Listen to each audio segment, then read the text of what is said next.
शाहबानो मामले में आज सुप्रीम कोर्ट ने महिलाओं के पक्ष में बड़ा फैसला सुनाया है। सुप्रीम कोर्ट ने अहम फैसला लेते हुए कहा कि कोई भी मुस्लिम तलाकशुदा महिला सीआरपीसी की धारा 125 के तहत पति से गुजारा भत्ता मिलने की हकदार है। इस वजह से वह गुजारा भत्ते के लिए याचिका दायर कर सकती है। बता दें, सुप्रीम कोर्ट ने फैसला सुनाते हुए कहा कि मुस्लिम महिला भरण पोषण के लिए कानूनी अधिकार का इस्तेमाल कर सकती है। वो इससे संबंधित दंड प्रक्रिया संहिता की धारा 125 के तहत याचिका दायर कर सकती है। साथ ही सुप्रीम कोर्ट ने ये भी कहा कि ये धारा सभी विवाहित महिलाओं पर लागू होती हैं, फिर चाहे उनका धर्म कुछ भी हो। मुस्लिम महिलाएं भी इस प्रावधान का सहारा ले सकती हैं। वहीं इस पूरे मामले में all India Muslim personal law board के संस्थापक सदस्य मोहम्मद सुलेमान ने प्रतिक्रिया दी है।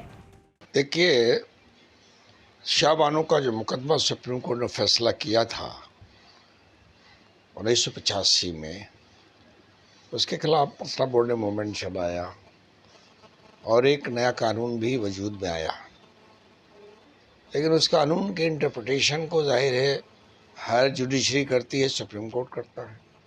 उस वक्त से ही सुप्रीम कोर्ट ने कह दिया था कि जो लोग चाहेंगे अंडर सीआरपीसी 125 125 धारा 125 के अंतर्गत रिलीफ, तो उनको रिलीफ दिया जाएगा। इसमें मुस्लिम कम्युनिटी भी एग्जम्प्टेड नहीं है, मुस्तस्ना नहीं है, अलग नहीं है।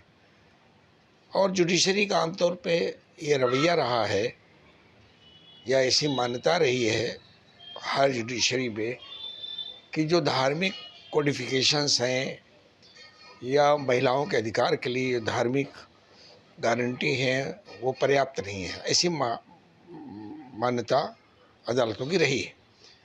वो सिर्फ इस्लाम के ताल्लुक से नहीं, और धर्मों के ताल्लुक से भी। तो वो जो मानसिकता है जुडिशरी की, वो भी इसमें काम करती है।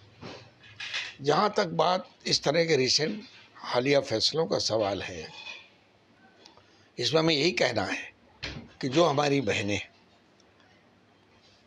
तलाक हो जाने या किसी वजह से खुला या अलग हो जाने को इस्लामी शरीयत, इस्लामी कानून के तहत फैसला चाहती हैं, वो दारुल क़ज़ा के ज़रिए उस फैसले पर पहुँचें, ये उनके लिए बेहतर है।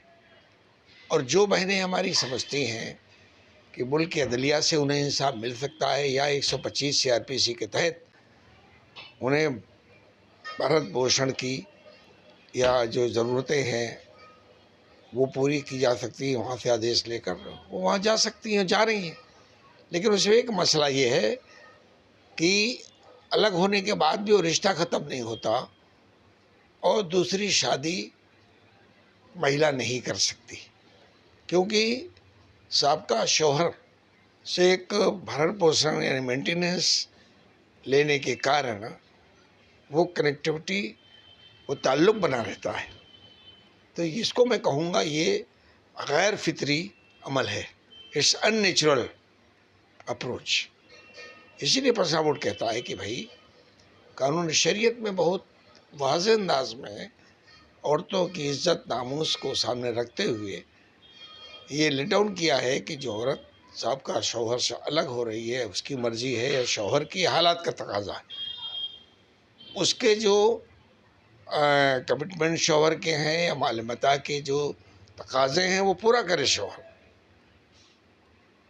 पूरा महर दे, मता और उसकी जो शरई तकाज़े हैं वो सब अदा करे। अगर इसमें मुतमईन है महिला के ख़ानदान के लोग कि इस्लाम का ये तरीका, ये शरीयत का तरीका ठीक है, तो उनके लिए इस्लामी शरीयत है। फ़ैसले का मरकज़ सेंटर दारुल क़ज़ा है, मुफ्तियान है, वहाँ जाके फ़ैसला कराएं। और जो लोग मुतमईन इससे नहीं हैं वो लोग मुल्क की जुडिशरी के ज़रिए अपना मसला हल करना चाहते हैं, तो उनको आज़ादी है, उसमें कोई पाबंदी नहीं लगाई जा सकती।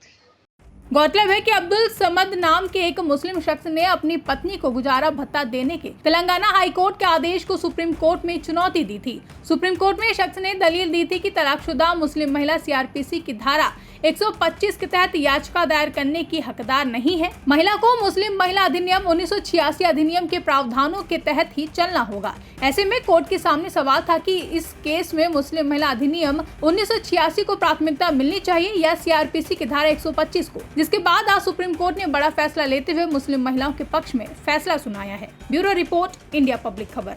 फिलहाल के लिए इस खबर में बस इतना ही। देश और दुनिया की ऐसी तमाम बड़ी खबरों के लिए हमारे YouTube चैनल को सब्सक्राइब करें और बने रहें इंडिया पब्लिक खबर के साथ।